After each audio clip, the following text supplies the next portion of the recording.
नमस्कार, घरगुती रेसिपी या चॅनलमध्ये तुम्हा सर्वांचं अगदी मनापासून स्वागत आहे। तर आज आपण गव्हाच्या पिठात बेसन घालून अतिशय भन्नाट आणि पौष्टिक अशी रेसिपी बनवणार आहोत। तर याचे आपल्याला काय बनवायचे आहे हे पाहण्यासाठी व्हिडिओ अगदी शेवटपर्यंत पहा। तर इथे मी 2 वाट्या गव्हाचे पीठ, 2 वाट्या ज्वारीचे पीठ, 1 वाटी बेसन पीठ, ओवा, जिरे, पांढरे तीळ, हळद, मीठ, कोथिंबीर आणि हिरव्या मिरच्या आणि लसूण घेतलेला आहे।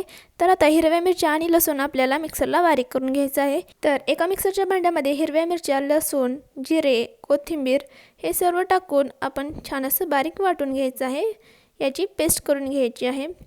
पहा, मिक्सरला मी छान असं बारीक वाटून घेतलेलं आहे। आता इथे मी 2 वाट्या गव्हाचे पीठ घेतले, यामध्ये 2 वाट्या ज्वारीचे पीठ घालायचं। ज्वारीचे पीठ घातल्यानंतर यामध्ये 1 वाटी बेसन पीठ घालायचं। पहा, बेसन पीठ घातल्यानंतर आपल्या हातावर थोडासा ओवा घ्यायचा, लागेल तेवढाच ओवा घ्यायचा, हातावर चांगला बारीक करायचा आणि पिठामध्ये घालायचा। आता इथं मी तिळाचे 4 चमचे यामध्ये घातलेले आहेत। तीळ घातल्यानंतर इथे 1 चमचा हळद घालायची, जास्तही हळद घालायची नाही, फक्त 1च चमचा हळद घालायची। यानंतर चवीनुसार मीठ घालायचं आणि मिरचीचं जे वाटण केलं होतं ती यामध्ये घालायचं। पहा, सर्व मसाले मी यामध्ये घातले। आता हातानं थोडंसं याला मिक्स करून घ्यायचं, सगळीकडे हे मसाले लागले पाहिजेत, त्यामुळे हातानेच आधी याला मिक्स करून घ्यायचं। पहा, या पद्धतीने मी सगळे मसाले पिठाला छान असं चोळून घेत आहे, मिक्स करून घेत आहे।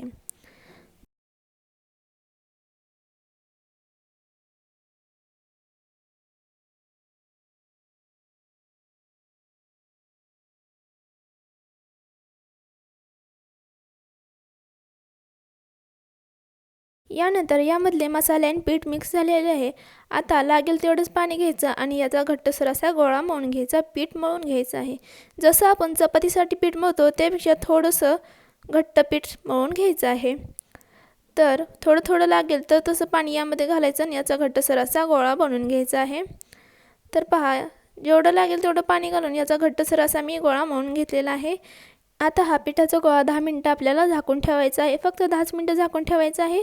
यानंतर पहा, 10 मिनिटं झाल्यानंतर पीठ पहा अगदी मऊ झालेलं आहे।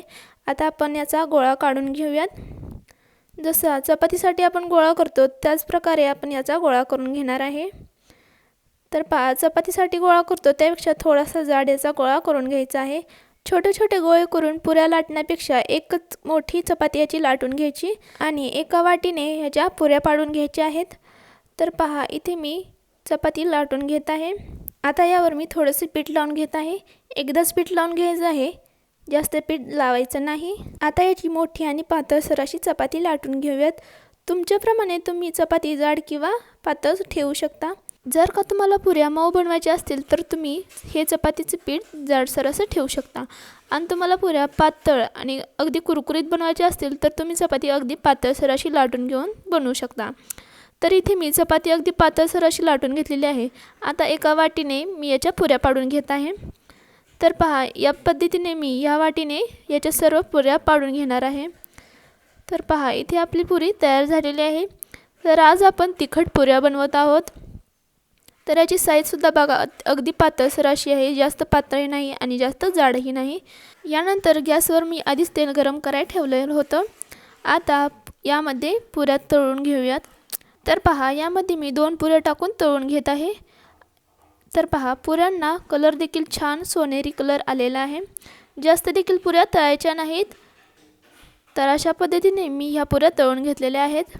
आता याच पद्धतीने मी सर्व पुऱ्या लाटून तळून घेणार आहे। पहा, पुऱ्या आपल्या इथं तयार झालेल्या आहेत।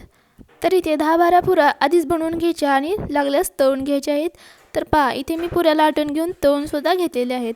छान अशी पुरी आपली इथे तयार झालेली आहे। याचा रंगसुद्धा बघा छान असा परफेक्ट रंग याला आलेला आहे। आता ही पुरी मी तुम्हाला तोडूनसुद्धा दाखवणार आहे। तर पहा, कुरकुरीत आणि कडक इथे आपल्या पुऱ्या तयार झालेल्या आहेत।